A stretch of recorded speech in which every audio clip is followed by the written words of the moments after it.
Lander is an inviting small western town at the base of the Wind River Mountains in beautiful Wyoming, with a very intriguing place to stay, the Mill House.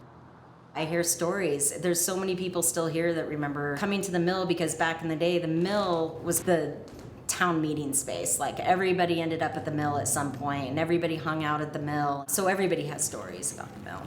Built in 1888, the old Lander flour mill has been transformed into a boutique hotel. It took a lot of work by Jill Hunter. I think the floors took the longest. They had to sand and resand. It's not her first rodeo.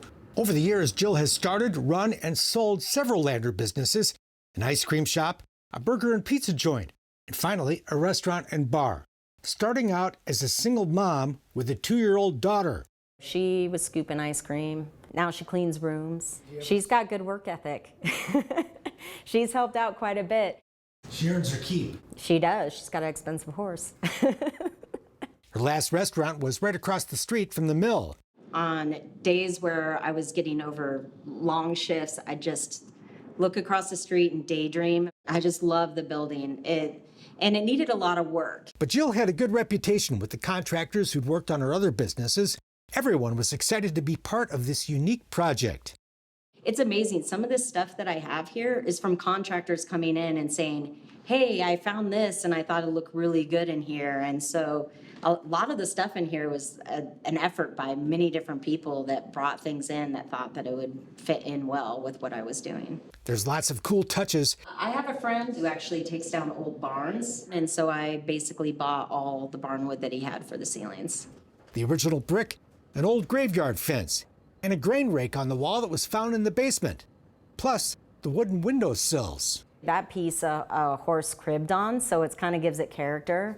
Many of the furnishings were discovered at local ranch auctions. I'd be doing this all week, and then Saturday I would go to an auction. And so a lot of the tables, some of the chairs, the books. With lots of money going out and none coming in, there was a sense of urgency to get the job done, and she did, transforming the mill into the Mill House in just a year. But it wasn't easy. During the process, sometimes it's really hard and frustrating, but then when it's done and you see it finished, it's always worth it. It's kind of like having a child. Yeah, you forget about the labor. Now it's all complete, and a most unique place to stay, hosting about 15 people a night. I love this building. This is my favorite. It's got a really good feel to it, and it makes me happy that people get to stay here and see it. And during a stay, you'll see and use locally produced products like artwork, soap, and coffee. I think that's what makes this experience unique coming to the Mill House, is that you kind of get a real feel for what Lander is.